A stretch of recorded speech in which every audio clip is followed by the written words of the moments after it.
한국 기후 변화에 대응한 현명한 건축 구조의 선택은 제가 많이 고민을 했습니다. 이거 보고. 이 토대를 대신 아연 파이프를 사용해도 가능할 것 같아요. 그래서 아연 파이프를 사용을 해서 그 아연 파이프하고 그 사이는 세워가지고. 가온파에게 구독, 좋아요는 큰 힘이 됩니다. 안녕하십니까. 웨어하우스 건축 명재근 건축사입니다. 전원주택 어떻게 지을 것인가 라는 주제를 가지고 첫 번째 준비를 했는데, 이 부분은 건축 프로세스하고 건축에 대한 전반적인 과정, 설계 중요성, 설계 과정, 공사비 산출, 착공전 주민사항을 개략적으로만 저희가 준비를 했습니다. 건축 전체적인 프로세스입니다. 건축물의 생애주기인데 대지 확보가 되고, 그 다음에 설계 과정을 통해서 설계가 끝나면 허가를 받죠. 인허가 관청에. 그리고 허가가 떨어지면 이제 착공 신고를 해서 착공 필증이 떨어지면 그 다음에 시공에 들어가는, 그리고 사용 승인이 나고, 사용 승인이 나면 그 다음에 건축물 대장을 생성을 하고 소유권 이전 등기. 그러니까 건축물 대장 생성 부분까지는 보통 그 설계자 쪽에서 이렇게 지원을 합니다. 그리고 소유권 등기는 그 건축주께서 취득세를 납부하시고 등기 등록까지 이렇게 하시면 모든 게 종료가 되죠. 그 다음에 건축물 유지 관리가 또 중요합니다. 처음에 짓는 게 중요한 게 아니고 살면서 5년, 10년, 20년 오랜 동안 당초에 어떤 설계된 어떤 그 모습이, 형태가 잘 유지가 돼야 되는데 사실상 그렇지 못한 게 많습니다. 건축 철거를 하고 이렇게 해서 전체적인 건축물의 생애주기가 이루어지죠. 저희가 설계도 하고 공사 관리도 하는 입장에서 그 설계의 중요성에 대해서 제가 말씀을 안 드릴 수가 없습니다. 이게 제일 중요한 부분이거든요. 많은 분들이 건축비를 절감할 수 있는 그 부분에 대해서 궁금해 하시는데, 설계를 잘 하시면 됩니다. 설계를 잘 하면 모든 게 다 정리가 되는데, 그 부분은 간과하시고 다른 쪽에서 이렇게 그런 방법을 찾으시는 것 같아요. 그래서 그게 조금 안타깝습니다. 설계에서 모든 부분들이 다 결정이 됩니다. 예전에 저희 선배들이 설계하는 사람이 설을 하나 잘못 그리면 그것이 다 돕니다 라고 했는데, 아주 단편적으로 표현된 그런 이야기였던 것 같아요. 그래서 설계의 중요성은 모든 것을 다 차지하고, 그러니까 전체적인 어떤 중요성은 설계에서 잘 컨트롤만 하면 상당 부분 해소가 될 수 있다라고 제가 꼭 강조를 해서 말씀을 드리고 싶습니다. 설계 과정은 기획 업무를 통해서 계획 설계, 기본 설계, CC 설계가 이루어지고요. 계획 설계 부분에서 모든 부분이 다 결정이 됩니다. 대부분. 그 다음에 기본 설계는 기본 설계를 통해서 인허가를 제출하게 되고, 허가 관청하고 업무를 조율하면서 도면이 일부 수정이 되고 그렇습니다. 그래서 그런 부분들을 좀 보완해 가지고 최종적으로 공사용 실시 설계 도면이 완성이 되죠. 그래서 그 과정에서 허가가 완료되면 도서를 최종 건축주께 납품함으로써 저희 설계하는 사람들의 업무는 종료가 됩니다. 그 다음에는 또 감리자를 선정해서 또 감리를 하시고 또 시공자를 선정하셔야 되겠죠. 저희가 설계 과정에 대해서는 깊이 있게 제가 말씀드리지는 않도록 하겠습니다. 좀 부분적으로나마 조금 제가 좀 말씀을 드리고 넘어가도록 하겠습니다. 먼저 그 땅을 가지고 계시거나 아니면 땅을 사시고자 하시는 분들 같은 경우는, 이게 정부 토지임인데요. 여기서 저희 땅을 한번 검색을 해보겠습니다. 저희가 서산인데요. 이게 저희 땅, 저희가 건축을 하려고 저희가 이게 필지 분할을 해서 허가를 받은 땅입니다. 대부분 많은 분들이 이게 땅을 가지고 계시거나 사실 때 내 땅에 대한 어떤 관계성을 잘 모르신단 말이죠. 그래서 누구나 이렇게 쉽게 이 토지임에 들어와서 보시면 알 수가 있습니다. 그래서 여기에 보면은 땅이 번지하고 면적하고 이게 용도 지역하고 땅의 형태가 다 나오죠. 그래서 여기에 보면은 행위 제한이라고 있습니다. 이게 행위 제한이라고.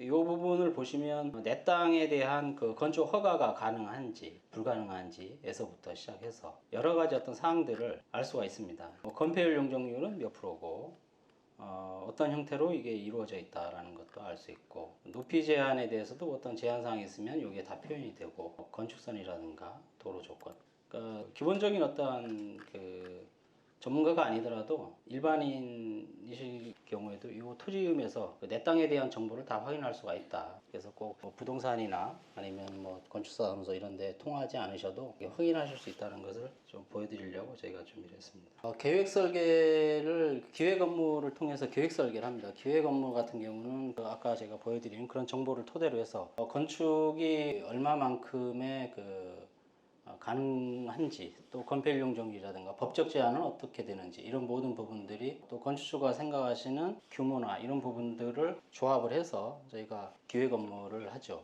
그래서 기획 업무가 정리가 되면 그 다음에 실질적인 계획 설계를 합니다. 이제 본격적인 계획 설계를 하게 되는데, 가장 중요한 부분이 대지 지형 분석이라든가 그 다음에 평면 계획 이런 부분인데, 대지하고 지형 분석이 상당히 중요합니다. 땅의 형태가 어떤 뭐 경사지가 있다든가 아니면 주변에 어떠한 여러 가지 환경적인 요소가 있으면 그런 부분들을 잘 활용을 해서 또 고려를 해서 땅에 어떤 불필요한 비용이 발생하지 않고 주변 환경과 잘 조화될 수 있도록 설계를 하는 게 중요하거든요. 그래서 그런 부분들이, 예전에는 토목측량 사무소에서 선 설계를 하다 보니까 인위적으로 바둑판식으로 웅벽을 친다든가 보강토 블록을 쌓는다든가 아니면은 석축을 쌓는 형태로 해가지고 단순한 형태로 그 대지를 만들었죠. 그러다 보니까 다들 뭐 평이합니다. 그러니까 좀 뭐 멋스러운 것도 없고, 뭔가 좀 자연이라는 거는 좀 아름답지 않습니까? 보면. 근데 그런 것들을 오히려 그 사람이 집을 짓는다고 하면서 오히려 훼손을 하는 것 같아서 제가 좀 안타깝다. 그 어떤 대지의 어떤 지형이라든가 환경을 잘 고려해가지고 건물을 배치할 수 있도록 하는 게 아주 중요한 부분이다라고 말씀을 드리고 싶습니다. 지형하고 그 배치란 어떤 계획 부분이 만들어지면 이제 그 부분들을 가지고 또 공간을 만들어서 이제 평면 계획을 하죠. 그러니까 평면은 이게 실질적으로 내가 사는 공간, 그 공간에 생활하는 공간이죠. 아파트 같은 경우는 뭐 대형 뭐 건축물 같은 경우도 평면의 어떤 타입 자체가 몇 개 타입이 안 나옵니다. 근데 주택은 한 뭐 20평이든 30평이든 다 다르게 나올 수밖에 없습니다. 왜 그런 거 하냐, 아까 말씀드린 것처럼 대지 환경이 다르거든요. 우리가 뭐 하루 종일 집안에서 생활을 하지 않습니까? 우리가 알게 모르게 그 공간에서 영향을 받으면서 생활을 하거든요. 알게 모르게 불편한 집이 있고 아주 편안한 공간이 있습니다. 그런 모든 부분들은 저희가 도면을 그릴 때 평면 어느 한 공간을 설계할 때도 수십 번, 뭐 진짜 수십 번을 수정했다가 뭐 몇 센치 왔다 갔다 하는 것들도 계속해서 수정하고 계속 다듬습니다. 그래서 그것이 계속 다듬고 하는 과정입니다. 그 설계가. 그래서 거기서 완성도가 나오면 집이 편안한 집이 되는 거예요.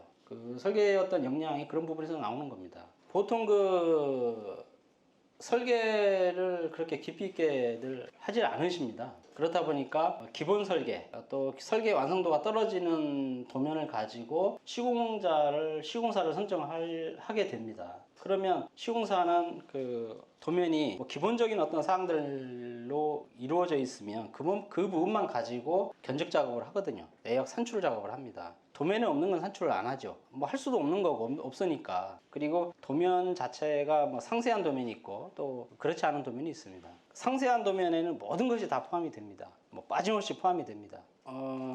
저희가 이 현장을 갔을 때 대지를 이렇게 성토를 해 놓으셨어요. 이렇게 하면 안 된다는 거죠. 우리가 이렇게 보면은 집을 지을 때 많은 분들이 기초를 튼튼하게 해야 된다 이런 말씀을 하시거든요. 당연한 말씀입니다. 기초가 튼튼해야 그 위에 올라타는 구조물들에 대한 어떤 하중을 지탱을 할 수가 있고, 그런데 우리가 집안에 대해서는 좀 간과하는 부분이 있습니다. 집안이 처지면 기초가 같이 처지는 거거든요. 물론 기초판 자체가 어느 정도 응력을 가지고 있어서 집안이 처지더라도 주저앉더라도 그걸 받치고 있을 수는 있지만 뭐 올바른 부분은 아니고, 그래서 집안을 잘 다져놔야 된다는 거죠. 땅속의 형태는 우리가 알 수가 없거든요. 그래서 땅속의 형태를 미리 파악을 해서 그 땅속의 집안의 형태가 연약 집안이냐, 아니면 일정 건축물이 소규모 건축물이 올라앉아도 지지할 수 있는 정도의 지지력을 갖출 수 있는 정도냐, 아니면 집안 속에 물이 있느냐, 아니면 바로 경안반이 있느냐 안반이 있느냐, 이런 모든 부분들을 집안 조사를 통해서 확인을 해야 됩니다.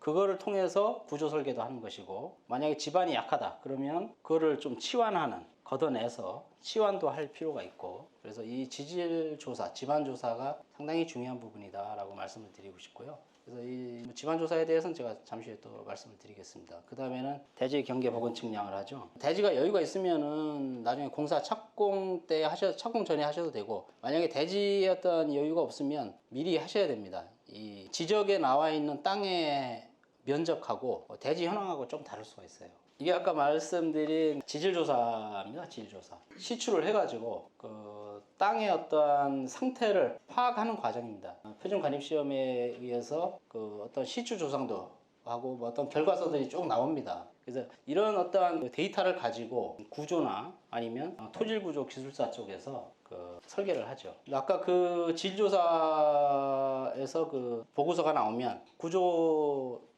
그 사무소에서 이 건축물을 설계를 하는 데 있어서 몇 톤이 필요하다. 그래서 지지력이 몇 톤 정도가 는 유지가 돼야 된다. 보통 단독주택 같은 경우는 10톤 정도 지지력을 요구를 합니다. 그러니까 창고나 이런 공장 조그만 것들은 5톤 정도 요구를 하는데 주택 같은 경우는 우리가 일상 항상 가족이 생활하는 주거 공간이기 때문에 그래서 10톤 정도. 그러면 현장에서는 이 평판 제하 시험을 합니다. 10톤 이상이 여기에서 결과치가 나와야 공사를 진행을 할 수가 있습니다. 이런 과정을 거친 다음에 건물이 지어져야 된다. 그런 과정을 거쳐가지고 이제 본격적으로 건물이 쓰겠죠. 풍납동 현장입니다. 저희 서울에 풍납 토성이 있어가지고 여기 문화재 보호구역이에요. 그래서 땅을 파봤더니 집안이 되게 연약 집안입니다. 그런데 문화재과에서는 땅을 못 판다. 문화재가 있을 수 있기 때문에 그래서 땅을 못 파게 합니다. 이게 지금 연약 집안인데 이걸 어떻게 하냐. 그래서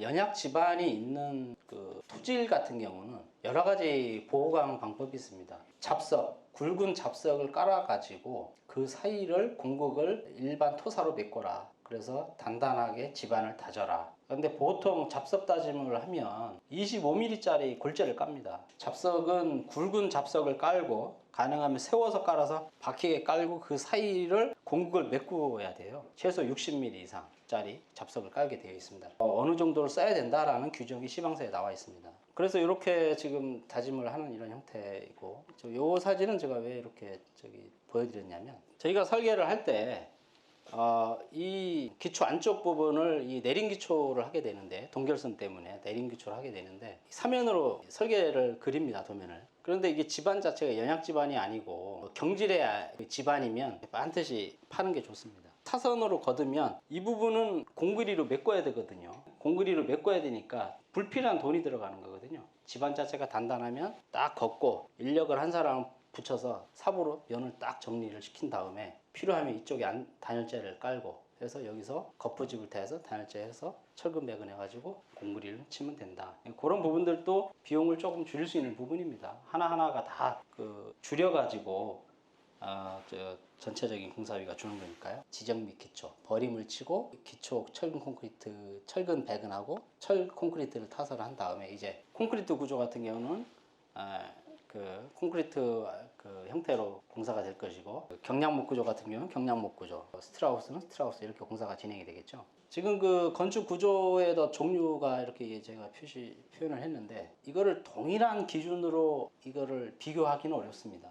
공법이 다르고 거기에 이 공법에 따라서 재료를 시공해야 되는 어떤 부분들이 다르기 때문에 동일한 잣대로 비교하기는 참 어렵다. 그거는 똑같이 동일한 기준으로 설계를 다 해서 아까 보여드린 것처럼 내역을 선출을 해봐야 하는 건데, 우선은 간단하게 세 가지로는 명확하게 저희가 보여드릴 수가 있습니다. 확인해 드릴 수는 있습니다. 경골목 구조가 비용적으로는 가장 현재로서는 저렴합니다. 적습니다. 그 다음에 우리가 스틸하우스로 알고 있는 냉간 성형 강구조, 그 다음에 중목 구조. 지금은 공사비가 조금 많이 떨어졌습니다.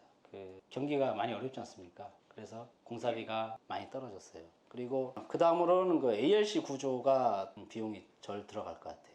우리가 콘크리트 구조에 대해서 우선 말씀을 드리면, 콘크리트 구조는 뭐 일체식 구조고 너무나 다 알고 계시는 부분입니다. 그래서 현재로서는 콘크리트 구조가 그 비용이 제일 많이 들어갑니다. 경량목 구조라고도 하고 경골목 구조라고 합니다.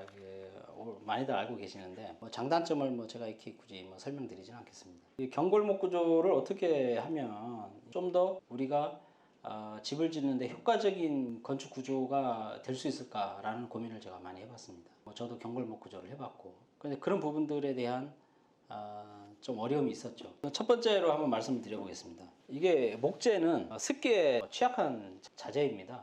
한옥이든 다 마찬가지입니다. 중목 구조든. 이 습기에 대한 부분을 어떻게 커버할 것이냐, 이게 상당히 중요하다라는 거죠. 근데 우리가 시대가 변하다 보니까 예전에는 집에 마당에서 집을 들어 올렸지 않습니까? 그런데 요즘에는 거의 대부분 마당 높이에서 조금만 높이고 이러거든요. 그러다 보니까 좀 편리하게 잔디 마당으로 나갈 수도 있고, 또 이렇게 하다 보니까 설계 과정에서 그렇게 구성들을 많이 하는데, 저도 그렇게 설계를 하는데, 이게 과연 그것이 최선이냐? 그러면 무조건적으로 들어 올리는 게 맞느냐? 이런 고민이 된다라는 거죠. 그러면 이걸 들어 올렸을 때에는 습기에 대한 이런 부분들을 일정 부분 조금 해소할 수도 있겠다. 그럼 건물의 형태는 어떻게 커버할 거냐? 그런 부분들은 우리가 한옥에서 기단이 있지만 공간을 유기적으로 연결을 해서 사이드로 돌려가지고 사이드 쪽에서 현관 쪽으로 연결이 되도록 한다든가, 그래서 건물의 본 앞쪽과 다른 사이드 쪽 부분은 지면하고 띄워놓고 그렇게 함으로써 그런 공간들을 좀 더 색다른 공간으로 표현할 수도 있을 것 같다. 이런 제가 고민을 해봤습니다. 그리고 그 기초 부분에 목재를 설치를 하게 될 텐데, 그럼 우리가 그 기본 토대를 설치를 하고, 그러니까 레벨을 맞추기 위해서 설치하는 겁니다. 그 토대를 대신 아연 파이프를 사용해도 가능할 것 같아요.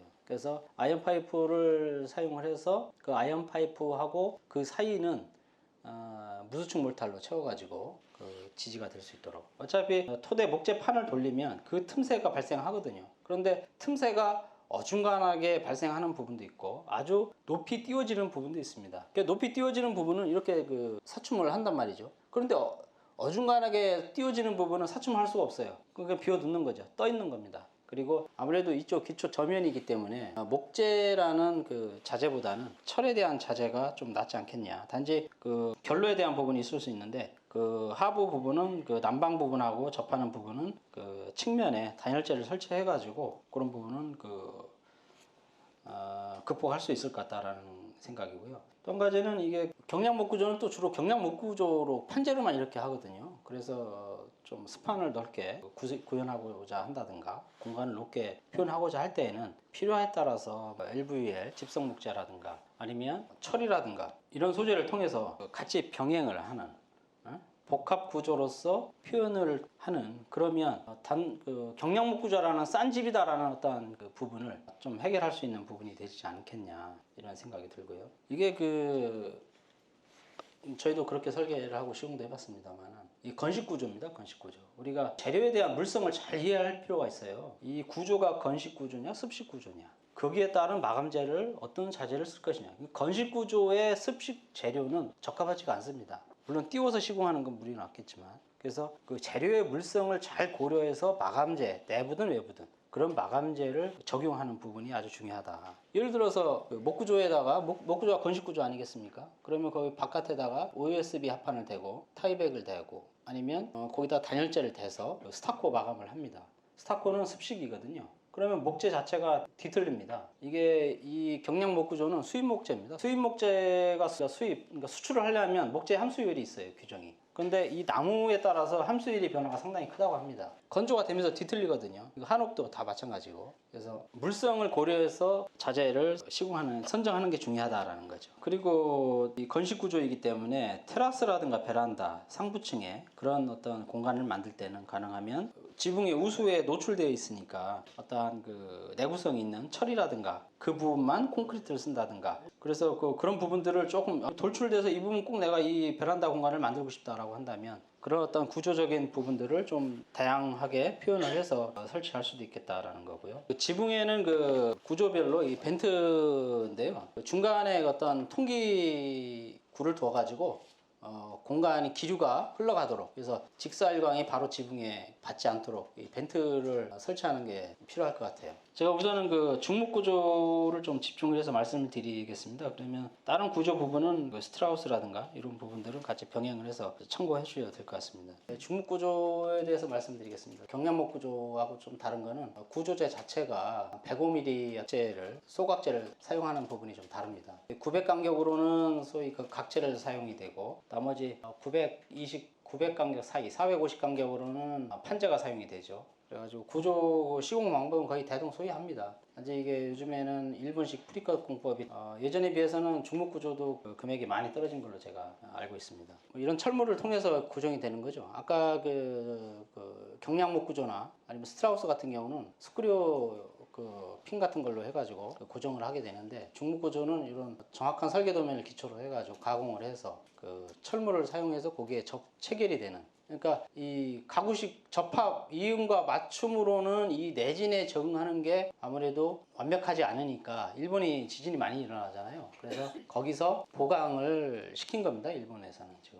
철물을 더 추가적으로 한 거죠. 우리나라가 한옥의 어떤 구조하고 그 맞춤과 이음의 형태가 대동소이한데 거기 맞춤과 이음을 생략을 하고 철물을 가지고 그 고정 체결하는 결구하는 그런 방식입니다. 한옥입니다. 한옥. 우리 잘 알고 계신 것처럼 한옥에 대한 뭐 여러 가지 장단점이나 이런 부분들은 잘 알고 계실 거로 알고 있고요. 중목구조에도 간단하게 제가 말씀드렸지만 우리가 그 공사를 하면 기술자분들의 어떤 솜씨만을 생각을 하는데 꼭 그렇지만 않습니다. 이 목재의 그 상태가 아주 중요합니다. 특히 이건 부재가 두껍거든요. 두꺼워가지고 이거를 건조를 시켜야 되는데 충분히 건조가 안 됩니다. 건조를 시키려면 기계 건조를 해야 되는데 돈이 많이 들어가요. 그래서 건조가 아주 중요하다. 이 나이테가 이게 지금 자라는 방향이 있습니다. 자, 이 나이테 형성이 있어요. 그래서 기술자분들은 세울 때 그 벌목을 할 때부터 이게 나이테나 이런 모든 부분들을 보고 남쪽 방향과 소위 밑둥이냐 윗둥이냐 이런 모든 부분들을 가지고 같이 건축을 세울 때도 똑같은 기준에서 세웁니다. 그러니까 남쪽이 나이테가 이게 조금 조밀하거든요. 햇빛을 많이 받아가지고 그만큼 빨리 자란다고 합니다. 그래서 나이테가 그쪽이 남쪽이 조밀하다고 하는데 그 조밀한 쪽에 남쪽에 세운다는 거죠. 그리고 밑둥이냐 윗둥이냐를 미리 체크를 해가지고 그 나이테를 보면은 밑둥인지 윗둥인지 압니다. 나이테 상태를 보면. 그래서 구체적으로 보면 그 나이테 원구 밑둥은 그 나이테 부분이 좀 촘촘하지가 않습니다.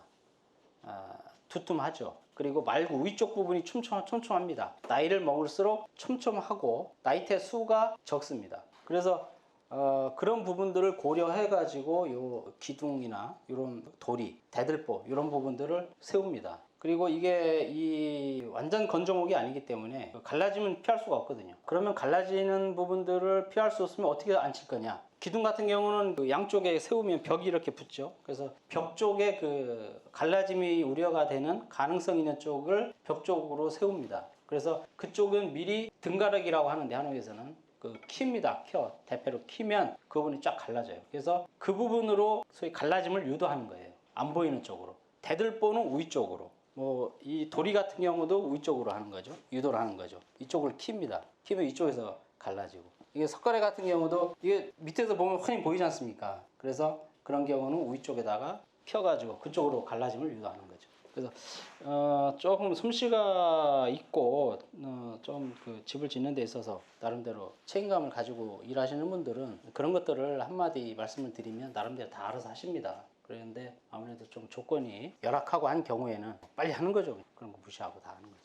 이게 그 마루 청판인데 이 부분들도 이게 청판에 대한 어떤 결이 있습니다. 그런 모든 부분들을 하나하나 다 고려한다라는 게 쉬운 일은 아니죠. 스틸하우스입니다. 이게 경량목 구조보다는 조금 비쌉니다. 중목 구조보다는 조금 싸고 사이 정도 된다고 보시면 될 것 같아요. 스틸하우스도 뭐 경량목 구조에 비해서는 그 목재의 무게가 상당히 가볍습니다. 스틸하우스는 뭐 다 좋은데 제가 볼 때는 이 열전달이 큰 것이 좀 단점이 아니냐라는 생각이 듭니다. 뭐 다른 부분들은 뭐 건식 구조니까 아까 말씀드린 그런 어떤 개념에서 이해를 해주시면 될 것 같은데 지면하고 접한 부분 뭐 다 철 아닙니까? 집을 전체를 다 철로 두르고 있으니까 지면하고 접품 난방 부분하고 접한 가까이 있는 철 부분은 결로의 가능성이 있어요. 제가 뜯어보지 않았으니까 제가 확인할 수는 없지만 왜냐하면 그 가까이에 난방을 하고 있거든요. 근데 철은 열전달이 크지 않습니까? 그럼 그쪽에서 결로의 가능성이 있을 수 있다 라는 게 제 생각입니다. 그래서 그 부분은 측면으로 그 접한 쪽만 단열을 보강을 하면 문제는 없을 것이다 라고 생각이 드네요. 또 한 가지가 있습니다. 단점이 보통 그 경량목 구조나 중목 구조나 이 중간에 단열을 합니다. 중단열을 합니다. 소위 스터드 사이 아니면 판재와 판재 사이에 단열재를 하죠. 글라스를 끼워 넣는데 저희가 국토교통부에 질의를 한 바로는 이 부분 가지고는 안 된다. 단열을 외측에 단열을 추가적으로 해야 된다라는 의견이 있습니다. 그런데 그 얼마를 해야 되느냐 그것에 대한 이야기는 없어요. 허가권자하고 협의해라 이겁니다. 근데 이 지금 중목구조나 경량구조 목구조 같은 경우 열전달이 크지가 않거든요. 그래서 한 20-30mm 정도? 제 생각에는 그 정도만 하면 되지 않겠느냐 외측에 라고 생각이 되는데 이 스틸하우스 같은 경우는 아까 말씀드린 것처럼 열전달이 크다고 했지 않습니까? 요 중앙에 단열하는 건 의미는 없습니다. 또 건축주가 또 좀 문제를 제기할 수 있으니까 이렇게 하는 것 같은데 바깥에다가 해야 됩니다. 완전히 외단열을 해야 된다는 거죠. 그렇지 않으면 이 철을 통해서 열전달이 이루어지는 거죠. 이 철을 통해서 이 열전달이 이루어지기 때문에 이 바깥에 단열을 또 해야 됩니다. 그래서 요 지금 이런 부분들이 바깥에 이중으로 단위를 한 경우죠. 그러니까 이런 부분들이 비용을 증가시키는 요인이다. 공법에서 안 해도 되는 건데 아니면 적게 해도 되는 건데 이걸 그래서 제가 시공사한테 물어봤어요. 이걸 왜 저기 단열을 여기다 중앙에다 왜 합니까? 왜 했어? 그랬더니 건축주가 좀 문제 제기를 할 수 있을 것 같다. 제가 생각에는 공명 현상이 가능성이 있다. 울림 현상이 있을 수 있다는 거죠. 이거는 철골 구조고요. 철골 구조로도 단독주택도 짓고 뭐 다 합니다. 어떻게 하느냐에 따른 그런 부분이죠. 그래서 철골 구조 같은 경우는 주택을 지을 때 이렇게 데크 플레이트를 깔아서 상부층에는 콘크리트를 차설해서 층간 공간을 이렇게 구조를 형성합니다. 뭐 ALC 구조 부분도 요즘에 좀 관심도가 높은 것 같아요. ALC 구조가 저는 좀 제 생각에는 개인적으로는 조금 부정적인 생각을 가지고 있었습니다. 그런데 ALC 구조에 대해서 좀 제가 공부를 하고 좀 고민을 해보니 또 그렇지만 않은 것 같아요. ALC 구조만의 어떤 재료적인 특성이 있습니다. 그 재료적인 특성을 잘 이용을 하면 비용도 줄이고 쾌적한 공간이 될 수도 있겠다라는 생각입니다. 그런데 재료적인 특성은 뭐냐? 이 ALC에다가 이것저것 이 ALC하고 어울리지 않는 재료를 붙여놓으면 안 된다는 거죠. 그러면 거기서 곰팡이가 생기고 하기 때문에 ALC는 핵심은 통기성입니다. 통기성. 그래서 이 ALC를 가지고 이게 구조 역할을 하는 거거든요. 그래서 ALC에다가 가장 좋은 거는 외부에 스타코로 마감을 한다든가 또 아니면 페인트를 한다든가 아니면 그 목재 루바 통기성이 가능한 거니까 목재 루바를 천연 목재 천연 데크재를 댄다든가 거기다 또 벽돌을 대고 하면 원 재료는 이건데 자꾸 비용이 발생하는 이런 재료들을 덧대고 하면 ALC로 할 필요는 없다는 거죠. 아까 말씀드린 경량목 구조가 차라리 낫지 않겠느냐. ALC 구조를 적용한다라고 한다면 이 구조에 최적화된 재료를 시공을 해서 그에 맞게 생활하시는 게 제일 좋지 않겠느냐. 지금 에너지 부분에 대해서 간단하게만 말씀드리겠습니다. 태양광하고 우리가 좀 시골에 집을 지려면 태양광하고 지열을 많이 사용하시거든요. 저희도 뭐 태양광도 해보고 지열도 해봤는데 대지 환경이 참 다양합니다. 그다음에 태양광 발전이 있고 지열이 있습니다. 지열. 그래서 지열은 제가 간단하게만 말씀드리면 정부에서 지원은 한 5알트 전용 한 40병 정도 해주는데 비용은 한 1,200만 원 정도 자부담이 발생을 합니다. 그런데 요즘에 신청자가 많아가지고 3월 달에 신청을 받는데 그때 허가 필증이 첨부가 돼야 되거든요. 근데 그러려면 2월 달까지는 허가가 완료가 돼서 허가까지 나야 그 허가 필증을 같이 첨부를 해서 선정이 될 수 있도록 이렇게 하겠죠. 저희 프로젝트 건축주께 제가 이 부분 때문에 며칠 전에 전화를 드렸습니다. 사장님 저희가 한 50평 됩니다. 근데 5월 정부에서 그때 1260인가 얼마 들여서 했는데 어떻습니까? 그랬더니 집에 한 온도가 28도 정도까지 올라간답니다. 그래서 후끈후끈 거린다고 그래요. 그래서 원래 지열은 23도까지밖에 안 올라갑니다. 더 이상 올라가지 않게 그걸 세팅을 해놓습니다. 기계 망가지기 때문에. 근데 지열의 핵심은 뭐냐면 단열 처리를 아주 잘해야 됩니다. 우리가 도시가스 같은 경우는 뭐 원 없이 올리지 않습니까? 추우면 계속 올리면 따스해지니까요. 근데 지열 같은 경우는 23도 이상 안 올라가기 때문에 열 손실이 발생하면 집안이 추운 거예요. 그래서 안 된다라는 거죠. 그러면 가둬야 돼요. 열 손실이 발생하지 않게 가둬야 됩니다. 단열을 잘해야 한다는 거죠. 그래서 28도까지 올라갑니다. 아주 따뜻합니다. 그래서 한 달에 작년에는 11만 몇천 원 정도 나왔는데 올해는 전기세가 올라가가지고 15만 원 정도 나온다 이런 말씀을 하시더라고요. 기계 AS는 한 3년 정도 해주는데 이게 지열 가지고 냉난방도 혼용을 하거든요. 그런데 이게 시스템 자체가 복잡해가지고 그거를 잘 다루는 기술자가 또 많지가 않습니다. 그리고 시스템이 복잡해지면 고장도 많습니다. 저희가 내곡동에 한 것도 있는데 그 부분은 조금 고장률이 좀 있는 것 같아요. 그러니까 여기 이천 같은 경우는 고장이 없었다고 하더라고요. 그리고 태양광을 말씀드리겠습니다. 태양광은 지금 정부에서 3kW 정도 이렇게 지원해주고 하는데 그게 판넬이 한 1.2에서 1.8m 정도가 한 6장 정도가 설치되는 규모입니다. 3kW. 그럼 이게 3kW가 한 달 정도 전력 생산량이 얼마나 되느냐? 한 400에서 500kW 정도가 생산이 된답니다. 그러면 보통의 가정집에서 한 350kW 정도를 쓴대요. 전기를. 그러면 나머지 부분은 한전에서 청구가 되겠죠. 이게 태양광을 추결한 거가 한전으로 넘어가거든요. 그럼 한전에서 쓴 거하고 차감해가지고 얼마 청구가 될 겁니다. 비용이. 그래서 태양광을 위해서는 뭐 별도로 어떤 공간이 필요하거나 이러지는 않고 지열은 별도의 어떤 보일러시 필요하죠. 그래서 제가 조금 지나쳤는데 지열 같은 경우는 저희 같은 경우는 지열을 할 때 난방만 합니다. 난방만. 온수는 별도로 기름 보일러를 사용을 하고 아무래도 열을 만들어내는데 아무래도 조금 좀 제한이 있기 때문에 23도라는 아무래도 물을 사용하면 온수가 빠져나가지 않습니까? 그래서 물을 사용하는 거는 기름 보일러를 쓰고 바닥 난방은 지열로 이용하라는 그런 부분이 뭐 좋지 않겠나 생각이 드네요. 우리가 에너지를 낭비하는 부분들이 가장 낭비되는 부분들이 창문 부분이라고 합니다. 그게 한 65%라고 그래요. 65%. 그러니까 아무리 고급 창을 쓰고 고급 재료를 쓰고 고급 두께의 단열재를 사용한들 열 손실이 발생하면 아무런 소용이 없다. 그런 부분들이 이런 어떤 창호 부분에서 열 손실이 상당히 발생하기 때문에 지붕 부분에 대한 재료가 만나는 부분들, 단열재가 다른 재료로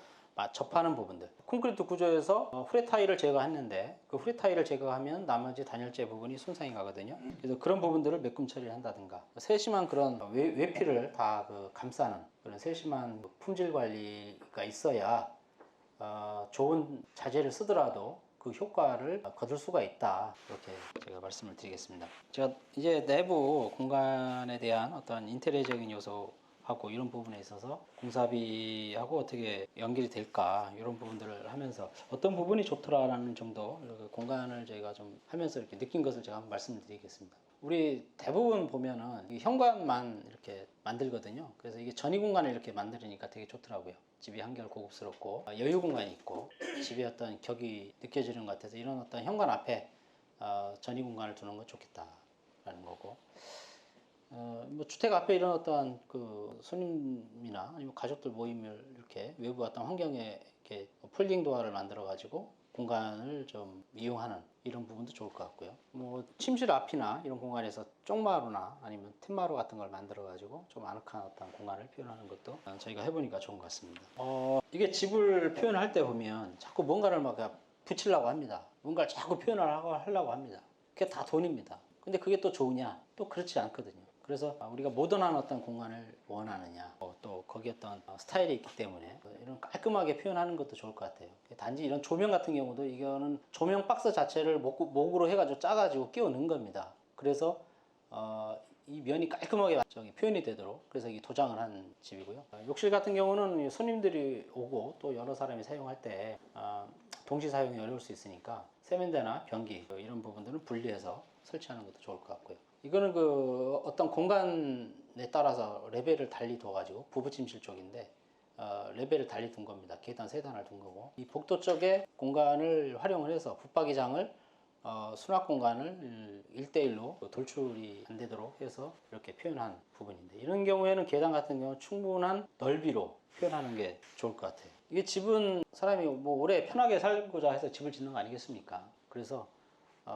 황토나 목재가 좋은 것 같아요. 제 생각에는 제 개인적인 부분입니다. 그래서 황토만 하면은 이게 묻어나기도 하고 그러니까 요즘에는 벽지 같은 게 이게 구멍이 뚫려 있는 벽지예요. 사랑방 같은 데는 이게 되게 시공하기 어렵습니다. 그래서 이렇게 표현했는데 되게 좋더라고요. 이 벽지가 지금은 잘 생산이 안 되는 걸 알고 있는데 그런 부분도 좋을 것 같고 단순한 계단보다는 좀 모양을 내서 조금 시공은 어렵습니다만 이런 공간 하나가 집의 어떤 그 부분을 상당히 좌우를 합니다. 유리 난간을 대신해서 강화 유리를 설치해서 공간을 이렇게 좀 표현하는 뭐 거실에는 다른 거 필요 없죠. 이런 부분 하나로서 집의 어떤 느낌을 표현하는 것도 좋지 않겠나 생각이 들고 어떤 계단을 하나를 가지고서도 이게 표현이 가능하겠다.